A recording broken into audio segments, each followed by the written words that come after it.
तो hello and welcome, नमस्कार। एक बार फिर से आप सभी का फ्लोरेंस सीरीज के अंदर आप सभी का स्वागत है। और आप सभी को पता है मैं भी बहुत खुश हूं और आप सभी बहुत टाइम से वेट कर रहे थे। बहुत सारे ऐसे बच्चे हैं और बहुत सारे मेरे पुराने बच्चे भी हैं जिन्होंने मेरे से पहले 1-2 साल पहले यूट्यूब पे पढ़ा और कंटिन्यू भी मेरे से पढ़ रहे हैं। तो उन सभी बच्चों का भी स्वागत है। और अब देखो, अपन यहाँ पे बात करने वाले हैं इसके अंदर क्या क्या रहेगा और अपन कैसे और किस तरीके से पढ़ने वाले हैं। देखो, फर्स्ट ऑफ ऑल यदि मैं बात करूँ ना, इसके अंदर देखो सब चीजें होगी। मेरे कहने का मतलब ये है कि यहाँ से एंट्रेंस से भी चलेगा, यहाँ पे नर्सिंग एप्टीट्यूड भी काम आ जाएगा पहला आपका। दूसरा अपन बात करें जितने भी स्टेट के एग्जाम है ना, जिसको अपन बोल सकते हैं स्टाफ नर्स हो गया, स्केच हो गया, नर्सिंग ऑफिसर की जो भी स्टेट की होगी, और उसके बाद में जैसे एमपी में ग्रुप 5 होता है, उसके बाद यूपी में यूपीपीएससी होता है, ठीक है ना। तो अलग अलग बिहार के अंदर जो नर्सिंग ऑफिसर सीएचओ की जो पोस्ट होती है उसके लिए हो गया हो, और उसके बाद में सेंट्रल के जितने भी इंस्टीट्यूट है, ध्यान रखना आपको यहाँ पे इस तरीके से पढ़ाया जाएगा ना। मैं आपको कह रहा हूँ इस तरीके से हम तैयार आपको करेंगे कि आगे आने वाले टाइम में आप इस तरीके से उभरोगे ना। जैसे आप कहीं भी या किसी भी जगह जाओगे तो आपका नॉलेज बोलेगा। नॉलेज कैसे बोलेगा कि जैसे अपन बात करेंगे कहीं भी आप जॉब करना है, जैसे आप किसी इंस्टीट्यूट में पैर रखोगे, जब आपका सिलेक्शन होगा तब जैसे किसी प्रोसीजर की बात आएगी ना, तो बिल्कुल आप हमें याद करोगे कि सर वाकई में जो चीजें हमने पढ़ी थी वही चीजें आपकी वहां है।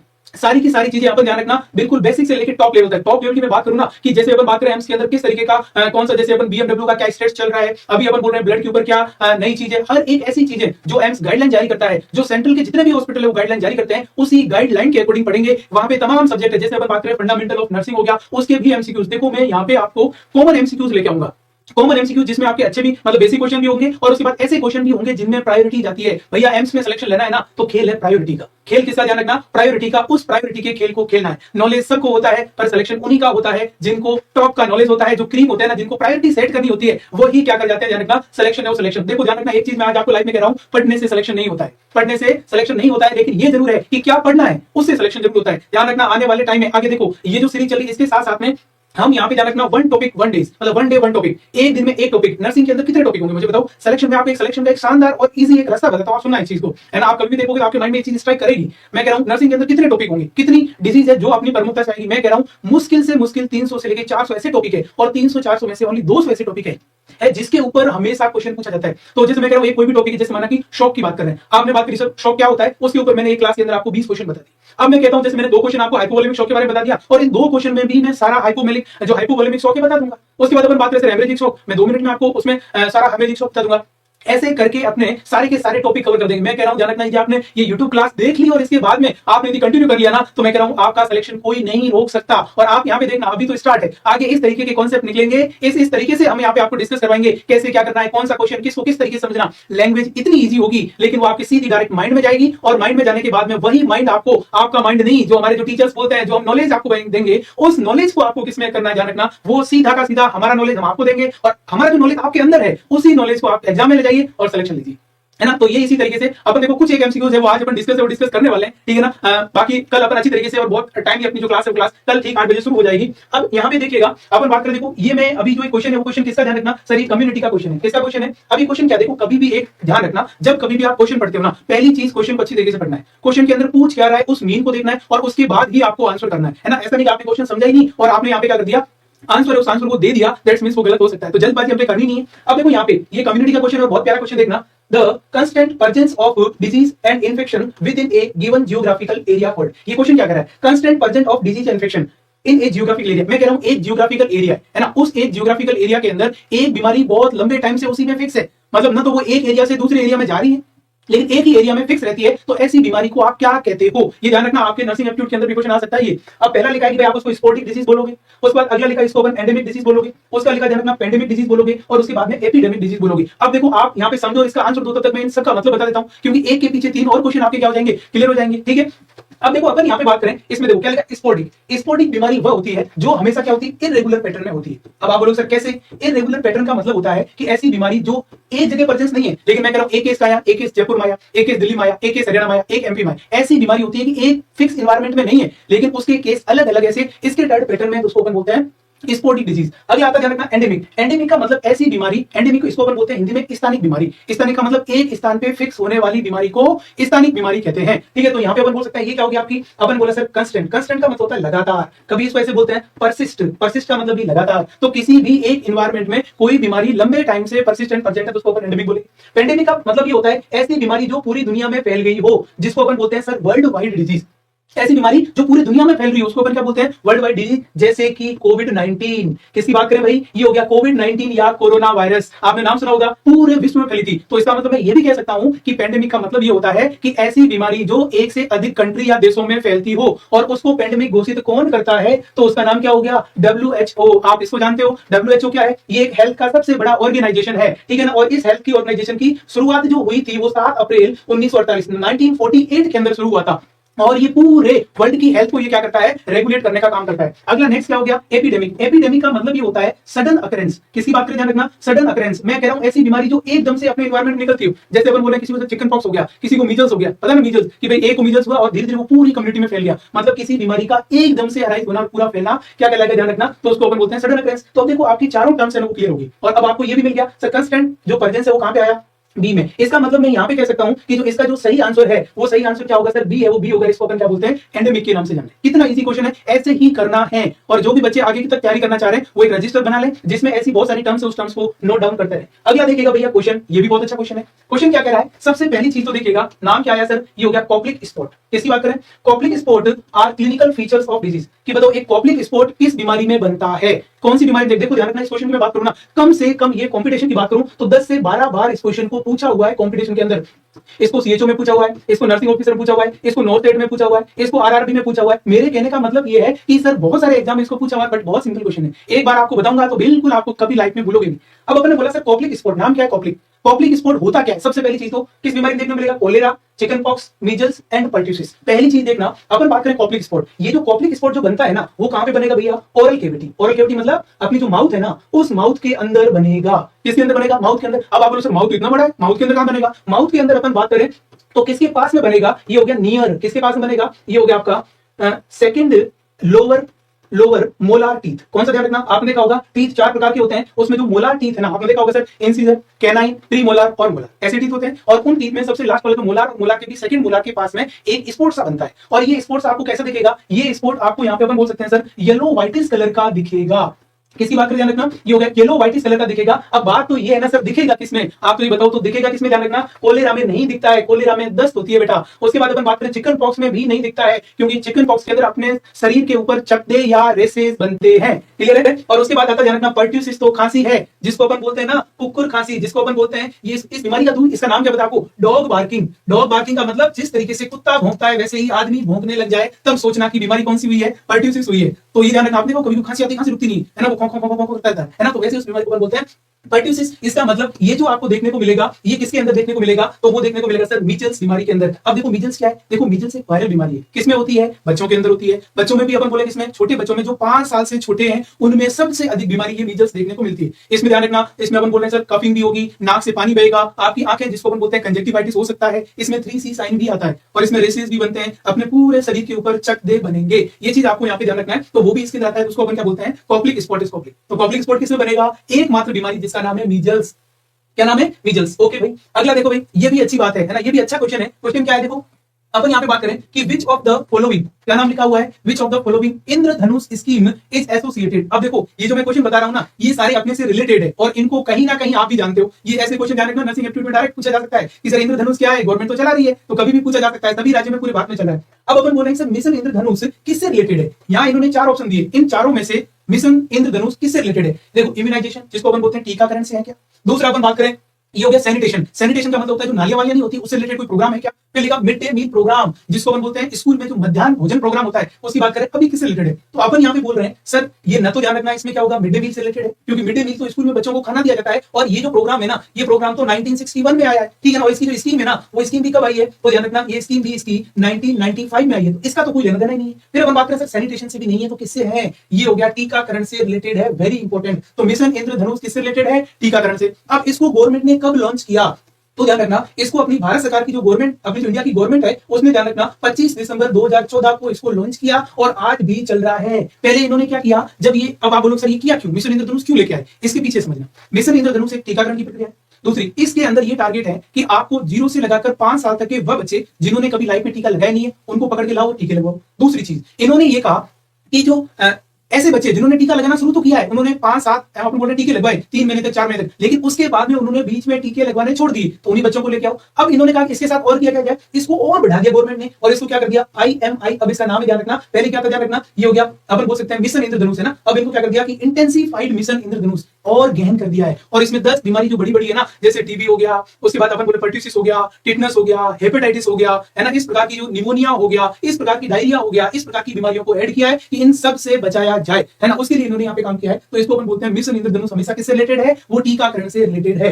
तो इसका सही आंसर क्या होगा, ये देखो। अब देखो ये कितना प्यारा सा क्वेश्चन है, इस क्वेश्चन को आप देखना और समझना, बिल्कुल जीरो और बेसिक लेवल का क्वेश्चन है कि infant weight become triple from at birth. ये बोल रहा है कि जब कोई बच्चा होता है ना, उस बच्चे का ट्रिपल वेट कब होता है। अब अपन सबसे पहले बोल रहे हैं जैसे कोई भी बेबी, अब देखो वेट कब होगा, 1 साल में होगा, 2 साल में, 3 साल में, या होगा ही नहीं। अब ऐसा तो है नहीं होगा।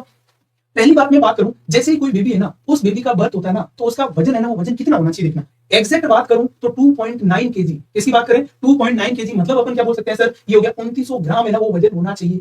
अब अपन बोल रहे हैं सर ये तो आपने एकदम परफेक्ट बता दिया। अब मैं कह रहा हूं कि नॉर्मली रेंज क्या है, तो रेंज की यदि आप बात करोगे तो इसमें देखना, अपन बात करें सर 2.5 से लगाकर 3.5 के बीच में वजन होता है, तो वो वजन क्या रहेगा, नॉर्मल रहेगा। अब अपन बोल रहे हैं कि सर 2.5 किलो का है तो भी बच्चा नॉर्मल है, 2.5 किलो से ऊपर है तो भी नॉर्मल है, और 3.5 किलो तक है तो भी बच्चे का वजन क्या रहेगा, नॉर्मल है, वो नॉर्मल रहेगा। अब अपन यहाँ पे बात करें, ये बात होगी यदि मैं कह रहा हूं 2.5 से नीचे हुआ, तो ध्यान रखना उस बच्चे को क्या बोला जाता है, उसको अपन बोलते हैं कि भैया लो वेट है, उसका इसको अपन क्या बोलते हैं, ये हो गया अंडर वेट। इसकी बात करें अंडर वेट बेबी, इसकी बात करें अंडर वेट बेबी, और अंडर वेट बेबी को अपन बोलते हैं LBW, जिसको अपन क्या बोलते हैं, LBW की फुल फॉर्म क्या होगी, लो बर्थ वेट। जितना बर्थ वेट होना चाहिए उससे भी कम है तो उसको अपन LBW कहते हैं। अब अपन बोले सर ये तो आपने कह दिया, यदि अपन बोल रहे हैं 3.5 केजी से अधिक हुआ, कितना हुआ, 3.5 से अधिक, तो उसको क्या बोलेंगे, तो उसको अपन ओवरवेट तो नहीं बोलेंगे। जब इसका वजन है ना, वो कितना हो जाएगा, ध्यान रखना, लगभग 4 किलो का बच्चा पैदा, जिसको अपन बोलते हैं हष्ट पुष्ट शानदार बच्चा, जिसको बाहुली बच्चा पैदा होता है, ठीक है ना। तो अपन यहाँ पे बोलेंगे कि सर ये क्या है, ध्यान रखना, ओवर है, वो ओवर वेट बच्चा हो गया, क्या हो गया लिखना। और इसको अपन बोलते हैं कि उस बच्चे की बॉडी कैसी है, मैक्रोसोमिक है। क्या बोलते हैं ध्यान रखना इसको अपन, ये हो गया मैक्रोसोमिक बॉडी के नाम से, या इसको अपन मैक्रोसोमिया के नाम से जानते हैं। और जैसे इससे ऊपर जाएगा तो उसको अपन क्या बोलेंगे, ओवर वेट है, वो ओवर वेट बोलेंगे, ठीक है ना। तो ये चीज ध्यान रखना। अब ये तो मैंने बात बताई कि सर बर्थ की बात, अब मैं कह रहा हूं बच्चे का वजन कैसे बढ़ता है, वो चीज आपको जानना जरूरी है। अब वजन कैसे बढ़ेगा, अपन बोल रहे हैं एट बर्थ पे तो सिर्फ 3 किलो था, तो ध्यान रखना जैसे ही बच्चा 5 महीने का होगा, तब ध्यान रखना उसका वजन क्या हो जाएगा, जितना भी है ना, उसका ध्यान रखना क्या हो जाएगा, डबल है वो डबल हो जाएगा। क्या बोल सकते हैं, ध्यान रखना उसका जो डबल है वो डबल हो जाएगा। नेक्स्ट अपन बात करें, जब बच्चा 1 साल का होगा ना, तब उसका वजन है वो वजन क्या हो जाएगा, ट्रिपल हो जाएगा। इसकी बात करें, ये हो गया सर ट्रिपल है वो ट्रिपल हो जाएगा। मतलब क्या हुआ, मतलब अपन बोल रहे हैं कि 1 साल में बच्चे का वजन 3 गुना होता है, 3 गुना होगा। इसका मतलब क्या हुआ, इसका मतलब यदि बच्चा एक जैसे पैदा उसमें 3 किलो वजन था, तो बच्चा 1 साल में 9 किलो उसका वजन होना चाहिए, तभी उसको नॉर्मल मानते हैं। तो यहाँ पे आपसे क्वेश्चन क्या पूछा है कि भाई बच्चे का वजन ट्रिपल कब होता है, क्या बोला कि बच्चे का वजन 3 गुना कब होता है, तो मैंने यहाँ पे आपको क्या बोला, 1 साल पे 3 गुना होता है। फिर अपन बोले सर 2 साल पे, तो 2 साल पे ध्यान रखना इसको अपन बोलते हैं 4, इसमें ध्यान रखना 4 गुना वजन है वो वजन हो जाएगा। तो यहाँ पे अपन 2 साल तो होगा नहीं, क्योंकि इसमें तो वजन क्या होगा, तो यहाँ पे अपन बोल सकते हैं सर क्या रहेगा कि एक बच्चे का जो वजन है वो वजन 3 गुना कब होता है, तो वो 1 साल के ऊपर होता है ना। तो ये चीज भी आपको यहाँ पे ध्यान रखना, कितना बेसिक है। कभी ऐसे क्वेश्चन पूछ ले कि बच्चा जब पैदा होता है तो उसका वजन 3 किलो है, तो बताओ बच्चे का वजन दुगना कब होगा, कि बच्चे का डबल वेट कब होगा, तो अपन यहाँ पे बोल सकते हैं। और यही क्वेश्चन ध्यान रखना नॉर्थ सेट के अंदर पूछा, कितना प्यारा और सिंपल क्वेश्चन है, कोई बड़ी बात नहीं इस क्वेश्चन में, लेकिन कई इजी क्वेश्चन भी आते हैं जिससे सभी लोग कर सके। इस प्रकार के जो क्वेश्चन है वो यहाँ पे आते हैं। अगला भाई देखिएगा, ये बात बहुत अच्छा क्वेश्चन है भाई, इस क्वेश्चन को आप समझ जाओगे आज। यदि मैं कह रहा हूँ या फर्स्ट ईयर हो या किसी की प्रिपरेशन कर रहे हो, तो आज यदि आपने समझ लिया इस क्वेश्चन को, तो ये पूरी लाइफ आपके काम आने वाला है। कैसे काम आएगा, पहली बात यहाँ पे बात करिए लंबर पंचर, कि आपको लंबर पंचर है ना, वो लंबर पंचर कितनी में करना चाहिए। अब आपको पता है अपनी किसकी बात करें, वर्टिकल कॉलम है ना, वर्टिकल कॉलम की यदि मैं बात करूं, उस वर्टिकल कॉलम में क्या होगा, ध्यान रखना C7 T12 है ना, अपन बोल सकते हैं C7 T12 L5।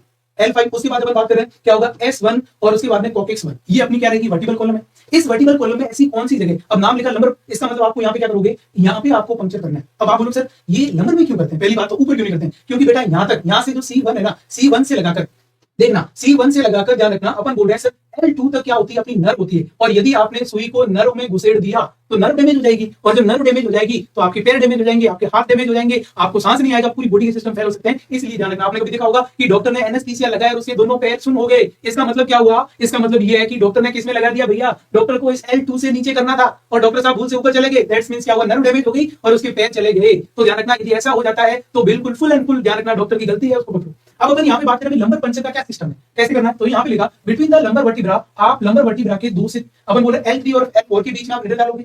दूसरा between the lumbar L4 and L5 के बीच में डालोगे, और उसके बाद बोल रहे हैं बिटवीन द लंबर, ये हो गया आप L5 या S1 तक नीचे जाओगे, या इन सभी में कोई भी सभी सही। अब देखो सभी सही नहीं, यहाँ मैं आज एक चीज बता रहा हूँ, याद रखना लाइफ में कभी भी इस चीज को मत भूलना। कैसे देखना, अपन बात करें LP बोलते हैं इसको शॉर्ट में, LP अपन बात करें, ये हो गया सर एक तो किसमें अडल्ट में, और एक अपन यहाँ पे बात कर रहे हैं चाइल्ड में, मतलब बच्चों। अडल्ट की मैं बात करूं तो आपको यहाँ पे अडल्ट के अंदर, अडल्ट में आपको किसके बीच में करना है, तो वो सर करना है अपन बोल सकते हैं L3 एंड L4 के बीच में, और यदि बच्चे हैं तो उनके अंदर L4 एंड L5 के बीच में करना है। आज गांठ बांध लेना, इस क्वेश्चन को है ना कम से कम nursing officer NORCET exam में कम से कम 20 बार पूछा हुआ है। आप गाइड देखोगे ना तो ये क्वेश्चन तो कंपलसरी ही मिलेगा। क्यों? क्योंकि इसके ऊपर कंट्रोवर्सी है, लोगों को इसका सही आंसर भी नहीं पता। बहुत सारे लोग ऐसे मानते हैं, यहाँ पे बच्चों में भी सहन करते हैं, ऐसा नहीं है। अब यहाँ पे अपन बात करें सर इसकी अडल्ट की और चाइल्ड की। अब आपने बोला सर आपने यहाँ पे अडल्ट में तो L3 L4 में किया, लेकिन बच्चों में आपने L4 एंड L5 में किया, ऐसा क्यों? अब इसका भी रीजन सुन लो भाई।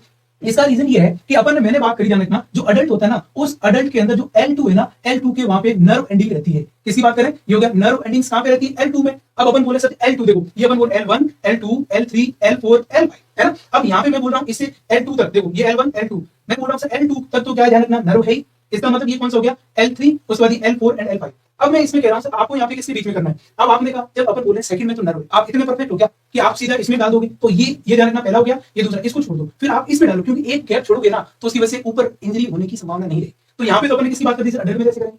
अब मैं बात कर रहा हूँ, ध्यान रखना जो बच्चे हैं ना, उन बच्चों के अंदर ध्यान रखना इनकी जो नर्व एंडिंग है ना, वो नर्व एंडिंग कहाँ होती है? L3 पर नर्व एंडिंग होती है। क्या होती है? L3 पर नर्व एंडिंग होती है बच्चों, और L3 पे नर्व एंडिंग होगी। इसका मतलब मैं बोल रहा हूँ सर नर्व एंडिंग तो यहाँ है, तो ध्यान रखना यहाँ पे L3 और L4 को छोड़ो, और L4 और ये L5 के बीच में डाल दो, मतलब कुल मिला के एक गैप छोड़ना है। तो अब आप बोलो सर आपने अडल्ट की और चिल्ड्रन दोनों की बता दिया, इसकी L3 L4 बता दिया, और इसकी L4 एंड L5 आपने बता दिया। अब देखना यहाँ मैंने बताया कारण कि सर L2 पे नर्व एंडिंग हो रही है, बच्चों में क्या हो रही है? L3 पे हो रही है। तब बताया। अब आप बोले सर इस क्वेश्चन में तो बच्चे दे रखे हैं और नहीं इस क्वेश्चन में अडल्ट दे रखा है, तो हम आंसर करें तो किस गैप पे करें? हमें तो आपने कंफ्यूजन डाल दिया। जब क्वेश्चन में कुछ भी नहीं दे रखा हो तब ध्यान रखना हर वैल्यू अडल्ट की जाएगी, हर वैल्यू किसकी जाएगी? अडल्ट है उस अडल्ट की जाएगी। इसलिए बच्चों यहाँ पे इसका जो आंसर है ना, वो आंसर आपका क्या रहने वाला है? ये रहेगा सर L3 एंड L4 के बीच में। बाकी भैया आपको कई लोग ऐसे भी होंगे जो L2 और L3 में भी बताएंगे, कई लोग ऐसे भी होंगे जो L3 L4 में बताएंगे, L5 बताएंगे। आपको यहाँ पे क्या मानना है, और आज से ये 3 कॉन्सेप्ट अपने माइंड के अंदर बिठा लो, लाइफ में कभी गलत नहीं होगा। ये लंबर पंचर ये क्यों करते हैं? क्योंकि आपको ब्रेन में जो CSF चल रहा है ना, स्पाइनल कॉर्ड में CSF जो चल रहा है, उसको बाहर निकालने के लिए ये किया जाता है। ठीक बात है। अब देखो यहाँ पे उसके बाद देखो नेक्स्ट क्वेश्चन क्या है, ये भी आपके आम काम आने वाला है। Second degree bed sore, there is involvement. अब ये बोला कि बेड सोर क्या होता है। देखो दो चीज आपने नाम सुना होगा, एक तो होता है जलना, इसकी बात करें बर्न, और दूसरी अपन बात करें बेड सोर की, दोनों एक साथ ही चलते हैं। ये तो क्या होता है, आदमी किसी से जल जाता है, और इस बेड सोर में ये होता है जब कोई आपने देखो एक्सीडेंट वाला व्यक्ति हो, जो व्यक्ति लंबे टाइम तक पड़ा रहता है बेड पे, तो उसके ध्यान रखना आपने देखा होगा बेड सोर है ना, बेड सोर मतलब बेड के निशान बन जाएंगे। जैसे यहाँ पे हो ध्यान यहाँ पे हो जाएंगे, उसके बाद अपन बोले कोनी पे हो जाएंगे, इस तरीके के बेड सोर के निशान दिखेंगे। अब ये इन दोनों की बात करें तो इनमें क्या होगा, इन्होंने बोला इनकी डिग्री चलती है, इस बर्न की भी चलती है, इनमें 4 डिग्री चलती है। एक तो अपन बोले सर फर्स्ट डिग्री की, पहली डिग्री में क्या होगा, फिर अपन बात करें सर सेकंड में क्या होगा, थर्ड में क्या होगा, और फोर्थ में क्या होगा। ध्यान रखना इन दोनों का, बर्न का दोनों का लगभग सेम ही चलता है। इन्होंने बोला फर्स्ट डिग्री, पहली डिग्री जो होती है ना, इसमें सेकंड डिग्री पूछा है ना, मैं फर्स्ट डिग्री बता रहा हूँ। जो पहली डिग्री होती है ना, उसमें अपन बोले बच्चों, तो उसके अंदर क्या होगा, अपन बोल रहे ओनली एंड ओनली क्या होगा, ध्यान रखना जो आपकी स्किन है वो स्किन जाएगी, और स्किन में भी कौन जाएगा, एपिडर्मिस है, वो एपिडर्मिस यहाँ पे ध्यान रखना थोड़ी सी जाएगी। इसमें स्किन अभी तक इंटैक्ट रहेगी, इसमें कभी भी स्किन ब्रेक डाउन नहीं होती है। और जो सेकंड डिग्री होता है ना, उसमें अपन बोल रहे हैं एपिडर्मिस भी जाएगी, और प्लस क्या जाएगी, जो डर्मिस है ना, वो डर्मिस भी जाएगी। यहाँ पे एपिडर्मिस और डर्मिस दोनों जाती है ना। और उसके बाद बोले तीसरी में क्या होगा, तो तीसरी में ध्यान रखना ये हो गया सबक्यूटेनियस टिश्यू है ना, ये सबक्यूटेनियस टिश्यू भी जाएंगे, है ना। और उसके बाद ध्यान रखना यदि आपको फोर्थ में क्या होगी, बोन और मसल्स, मतलब अपन बोले सर मसल्स चली जाए और बोन, इतना बड़ा खड्डा हो जाए। अपन पहले में बोले सर स्किन तो नहीं गई है, लेकिन स्किन ऊपर से रेड होगी। दूसरे में स्किन गई, पूरी स्किन, एपिडर्मिस डर्मिस दोनों। उसके बाद तीसरे में क्या होगा, अपन बोले सबक्यूटेनियस टिश्यू भी गए। और फोर्थ में क्या होगा, बोन दिखेगी। तो यहाँ पे क्या बोला सर एपिडर्मिस और डर्मिस गई, तो सेकंड है क्या। फिर बोला डर्मिस और सबक्यूटेनियस टिश्यू गई, तो सेकंड है क्या। फिर बोला सबक्यूटेनियस टिश्यू और मसल्स गई, तो है क्या। अब बोले सर ऐसा तो नहीं है, ये तो किसमें बता रहे, ध्यान रखना थर्ड में बता रहे। अब बोल रहे डर्मिस और सबक्यूटेनियस टिश्यू, ये भी ध्यान रखना अपन बोल रहे हैं सर किसमें जाएगी, ये सबक्यूटेनियस टिश्यू इसमें जाएंगे। इसका मतलब यदि अपन बोल रहे हैं सर इसमें क्या होगा, तो एपिडर्मिस और डर्मिस दोनों चली जाएगी। और एपिडर्मिस और डर्मिस दोनों चली जाती है तो वो कौन सी स्टेज में कहलाएगा, ध्यान रखना ये आपका सेकंड स्टेज है, सेकंड स्टेज में होगा। तो इसका राइट आंसर ये हो गया भैया। जब आपको टॉपिक के बारे में पता है ना, तब आप उसमें अच्छी तरीके से यहाँ पे क्या कर सकते हो, आंसर कर सकते हो। अगला भाई ये भी अच्छा क्वेश्चन है, किसका, अपन बोले सिंपल क्वेश्चन है। ये देखो इसको अपन बात करें appropriate average weight of placenta. Placenta समझते हो, प्लेसेंटा का मतलब होता है अपन बोलते हैं भाई अपरा प्लेसेंटा है ना, जो अपन बोलते हैं क्या करती है, माँ और जो फीटस है उनके बीच का एक कनेक्शन होता है। इससे ध्यान रखना मदर और जो फीटस है ना, उसके बीच का एक कनेक्शन होता है। अब ये बोल रहे हैं जब बच्चा पैदा होता है ना, तब उस प्लेसेंटा का भार कितना होता है। अब देखो ये बहुत सिंपल क्वेश्चन है ना, और ऐसे क्वेश्चन पूछ लेते हैं। ठीक, अब अपन बोले कितना होगा सर, ये होगा 300 क्या ध्यान रखना, अपन बोले 300 ग्राम होगा, 400 ग्राम होगा, 500 ग्राम होगा, या 600 ग्राम होगा। अब देखो जब प्लेसेंटा की अपन बात करें ना, तो प्लेसेंटा का वजन जब ध्यान रखना बच्चा पैदा होता है तो उस टाइम कितना होता है, ध्यान रखना 500 ग्राम होता है। कितना होता है ध्यान रखना, बिल्कुल फुली प्लेसेंटा। और जैसे ही अपन बोल रहे हैं बच्चा पैदा हुआ, ये किसके बीच का कनेक्शन है, ये अपन बोल रहे हैं सर मदर, माँ और ये हो गया फीटस है ना, उस फीटस के बीच का होगा, मदर और फीटस के बीच का कनेक्शन है। अब अपन बोले मदर और फीटस के बीच का कनेक्शन, उसका नाम क्या है सर? प्लेसेंटा। क्या नाम है ध्यान रखना? प्लेसेंटा। बच्चे की और क्या होगा? Umbilical cord. मदर की ध्यान रखना प्लेसेंटा। इसका वजन कितना होता है एट बर्थ पे? पूरे 500 ग्राम होता है, ये ध्यान रखना। और जैसे ही बच्चा पैदा हुआ, एक क्वेश्चन आपके भी नर्सिंग एप्टीट्यूड या कहीं भी आ सकता है, वो क्वेश्चन ये आएगा कि प्लेसेंटा को, किसी बात करें, ये जो प्लेसेंटा है ना, इसको आप किस में डिस्कार्ड करोगे? कि बच्चा पैदा हुआ, प्लेसेंटा निकली, किस में डालोगे? तो ध्यान रखना येलो बीन में डालोगे। किस में डालोगे? ध्यान रखना येलो बीन है, उस येलो बीन में आप डालोगे। ये येलो बीन क्या है सर? अपने हॉस्पिटल में जो टेस्ट बीन होते हैं ना, जो बायोमेडिकल वेस्ट वाले, उनको ध्यान रखना अपन बोल रहे हैं। और उसमें जो येलो कलर का बना हुआ है, उसमें ह्यूमन अपरा को डाला जाता है। हिंदी में इसको क्या बोलते हैं? अपरा के नाम से जानते हैं। तो ये इस तरीके से ये पूछ रहा है एट बर्थ पे क्या होगा, तो अपन यहाँ पे किसकी बात कर दी? ये। अब देखो ये क्वेश्चन सिंपल आया, आपकी फंडामेंटल से क्वेश्चन आया है, और फंडामेंटल का भी बहुत बेसिक और सिंपल क्वेश्चन है। अब देखना क्वेश्चन क्या कह रहा है। क्वेश्चन की जब अपन बात करें, क्या लिखा है? The core body temperature is measured from which of the following side. ये बोल रहा है कि मुझे क्या लेना है? किसी व्यक्ति से कोर बॉडी टेम्परेचर लेना है। अब बात तो ये ना सर, हमें कोर बॉडी टेम्परेचर सिखाओ पहले, कोर बॉडी टेम्परेचर क्या होता है। देखना भाई यहाँ पे अपन बात करें टेम्परेचर, आपको टेम्परेचर मतलब तापमान। अपन बोले टेम्परेचर लेने की आपके पास में तीन अपन यहाँ पे बोल सकते हैं। एक अपन टेम्परेचर कहां से ले सकते हैं? ये होगा सर अपन नॉर्मल जो सरफेस से ले सकते हैं, इससे ले सकते हैं, ये होगा सरफेस। और दूसरा अपन बात करें वो टेम्परेचर आप कहां से लोगे? ये हो गया कोर बॉडी।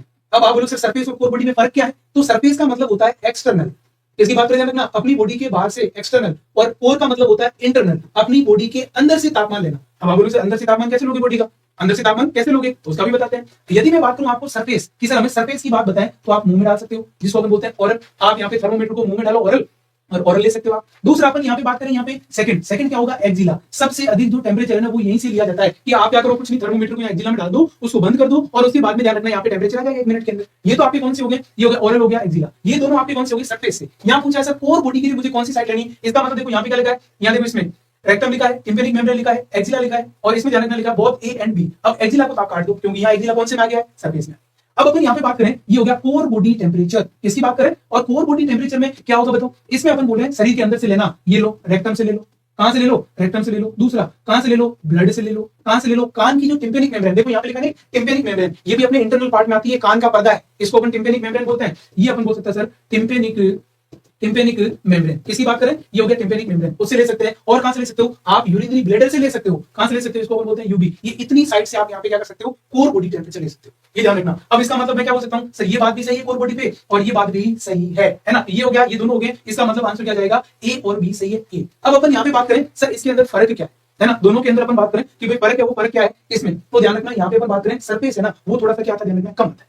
सरफेस जो है वो थोड़ा सा कम आता है, और ये 1 डिग्री ज्यादा। मैं कह रहा हूँ ये जो एक्जिला है ना, ये एक्जिला 97 आएगा, तो जो रेक्टम है ना, वो टेम्परेचर कितना आएगा आपका? 99 आएगा, क्योंकि ये टेम्परेचर ज्यादा आता है, और ये टेम्परेचर एक्जिला से कम आता है। और अपनी बॉडी का टेम्परेचर होता है 98.6 डिग्री फॉरेनहाइट। ये एग्जैक्ट टेम्परेचर है, जिसको अपन बोलते हैं 37 डिग्री सेल्सियस, है ना? ये अपना टेम्परेचर। इस तरीके की बहुत सारे क्वेश्चन है जो बेसिक और सिंपल है, सिंपल यहाँ पे रहते हैं।